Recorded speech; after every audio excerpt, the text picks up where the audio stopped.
ഒരാളോട് നമ്മൾ ആദ്യത്തെ ഒരു 5 തവണ കണ്ടുമുട്ടിയ സമയത്ത് ഒരു പ്രത്യേക പാറ്റേണിലാണ് അയാളായിട്ട് ഇടപഴകിയതെന്ന് വിചാരിക്കുക. പക്ഷെ അന്ന് നമുക്ക് അയാളെ ശരിക്കും അറിയില്ലായിരുന്നു. ഒരു 5-6 തവണ അയാളുടെ കൂടെ ഇടപഴകിയപ്പോൾ അയാളെ ശരിക്കും മനസ്സിലായി തുടങ്ങി നമ്മൾ. അപ്പോൾ ഞാൻ അയാളോട് ഇടപഴകുന്ന പാറ്റേണിലൊരു വ്യത്യാസം കൊണ്ടുവരേണ്ടതുണ്ട്. കാരണം ആ ആളെ ഞാൻ വിചാരിച്ച പോലത്തെ ആളല്ല ആ ആൾ. ആ പാറ്റേൺ ചേഞ്ച് ചെയ്യേണ്ട സമയമായിട്ടുണ്ട്. പക്ഷെ അവിടെ ഒരു പ്രശ്നം വരും. ഈ ആദ്യത്തെ 5-6 തവണ നമ്മൾ ഇടപഴകിയ ഒരു പാറ്റേൺ ഇല്ലേ, അതിൽ നമ്മൾ ഫിക്സ് ആയി പോയിട്ടുണ്ടാവും. നമുക്ക് പുതിയ അറിവുകൾ കിട്ടിയിട്ടുണ്ട് ആളെക്കുറിച്ച്.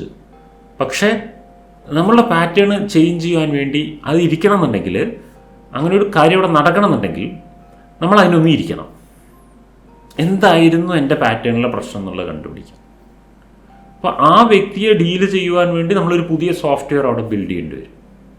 പ്രത്യേകിച്ച് ഈ ഹസ്ബൻഡ് വൈഫ് റിലേഷൻഷിപ്സിലൊക്കെ 10, 20, 30 കൊല്ലമായിട്ട് ഒരേ പാറ്റേൺ അവർ കണ്ടിന്യൂ ചെയ്യുന്നുണ്ടാവും. ഇയാൾ ഇങ്ങനെ പറയുന്നു, പിന്നെ മറ്റാൾ അങ്ങനെ പറയുന്നു, പിന്നെ അയാൾ പിണങ്ങുന്നു, ഇയാൾ മിണ്ടാതിരിക്കുന്നു. ഇങ്ങനത്തെ പരിപാടികളൊക്കെ ഇങ്ങനെ കണ്ടിന്യൂ പോയിക്കൊണ്ടിരിക്കുന്നുണ്ടാവും. അപ്പോൾ ഈ 10-20 കൊല്ലമായിട്ടും വർക്കായിട്ടില്ലാത്തൊരു സാധനം ഇതൊന്നല്ല ചെയ്യേണ്ടത്, വേറെന്തോണ് ഞാൻ അവിടെ ചെയ്യേണ്ടതെന്ന് കണ്ടുപിടിക്കാതിരിക്കണ്ടേ. അതൊക്കെ ആ എററുകളുണ്ടെന്ന് മനസ്സിലാക്കിയിട്ട് ഈ തിരുത്തിക്കൊണ്ടിരിക്കുക എന്ന് പറഞ്ഞാൽ നമുക്കൊരു കഴിവുണ്ടായിരിക്കും. ശാസ്ത്രം വികസിക്കുന്നതിൻ്റെ പിന്നിലുള്ള ഏറ്റവും വലിയൊരു കഴിവ് എന്താണെന്നറിയോ? ശാസ്ത്രത്തിൽ ഞാൻ കണ്ടിട്ടുള്ളൊരു കഴിവ്, ശാസ്ത്ര മേഖലയിൽ അവർ ഒരിക്കലും ഒരു ഇൻവെൻഷനെയും ദിസ് ഈസ് എ ഫൈനൽ എന്ന് പറയില്ല. ഇതാണ് ഇപ്പോഴത്തെ നമ്മുടെ മാക്സിമം നോളജ്, ഇതാണ് നമ്മളുടെ ഇപ്പോഴത്തെ മാക്സിമം ടെക്നോളജി.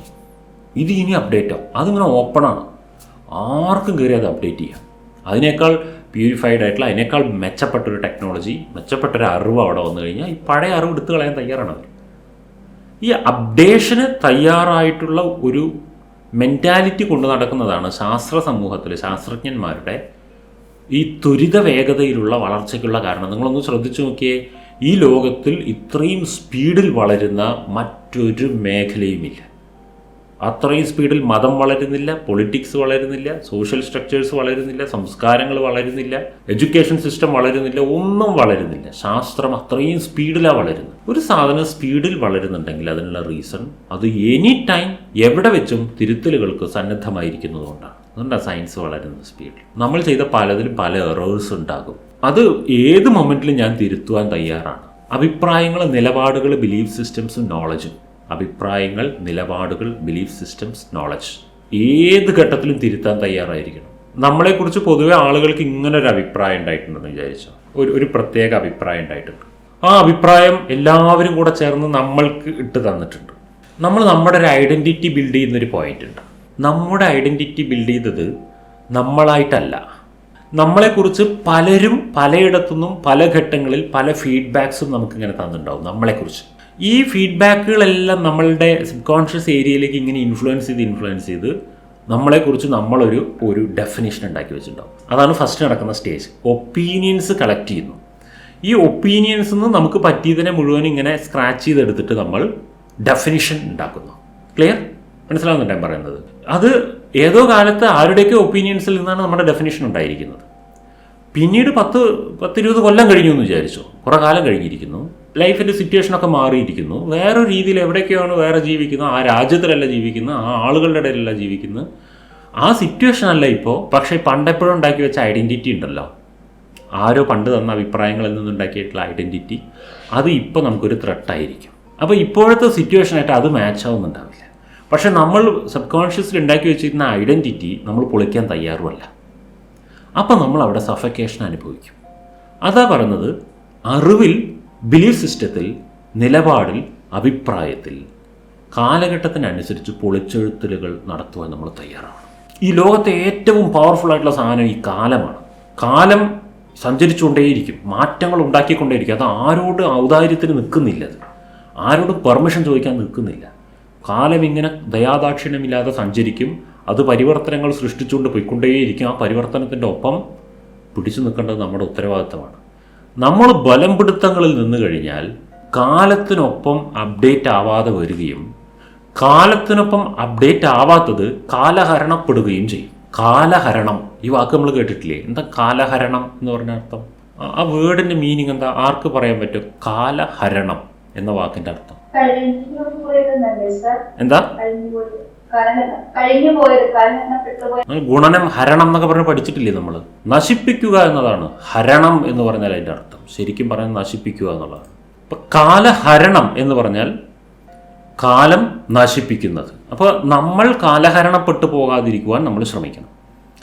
നമ്മളെപ്പോഴാണ് കാലഹരണപ്പെടുന്നത്? നമ്മുടെ ജീവിതത്തിൻ്റെ മാറിയ സാഹചര്യങ്ങൾക്കനുസരിച്ച് മാറി ചിന്തിക്കുവാൻ, നമ്മുടെ ജീവിതത്തിൻ്റെ മാറിയ സാഹചര്യങ്ങൾക്കനുസരിച്ച് മാറിയ നിലപാടുകളും അഭിപ്രായങ്ങളും മാറിയ ചിന്താഗതികളും ബിലീഫ് സിസ്റ്റംസും മാറിയ അറിവുകളും ഉപയോഗിക്കുവാൻ നമ്മൾ തയ്യാറല്ലാതെ പണ്ടത്തെ ബന്ധങ്ങളായിരുന്നു ബന്ധങ്ങൾ, ഇപ്പോഴൊക്കെ എന്താ ബന്ധമാണ് അതൊക്കെ.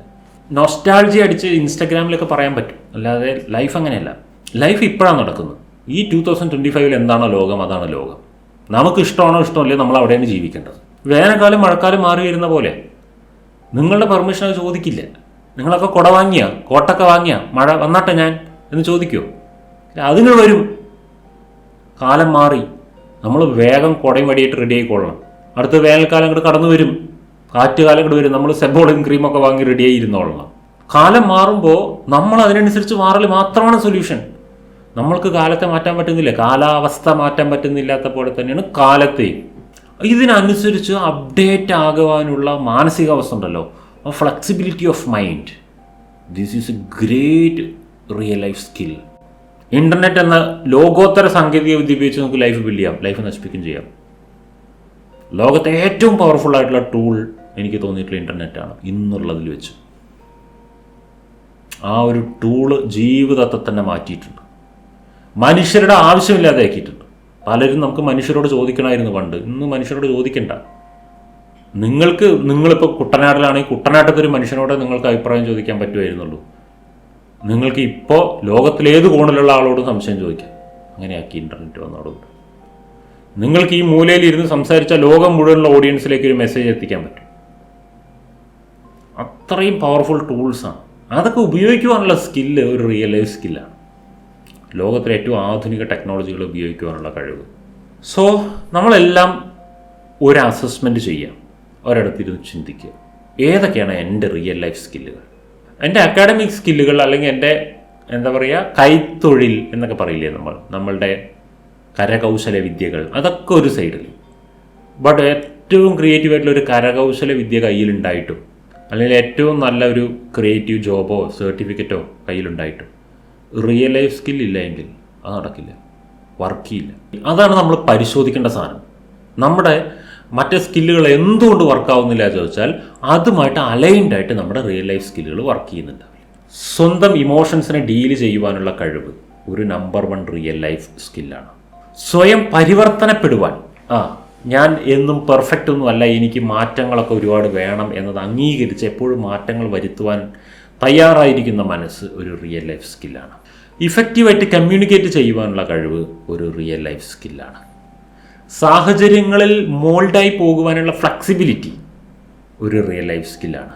സാഹചര്യങ്ങളെ ചോദ്യം ചെയ്യുവാനുള്ള കഴിവും ഒരു റിയൽ ലൈഫ് സ്കില്ലാണ്. സാഹചര്യങ്ങളെ തനിക്ക് അനുകൂലമാക്കി മാറ്റുന്ന കഴിവും സാഹചര്യങ്ങളിലേക്ക് താൻ അനുകൂലമായി മാറുന്ന കഴിവും, വഴങ്ങലും വഴക്കലും റിയൽ ലൈഫ് സ്കില്ലാണ്.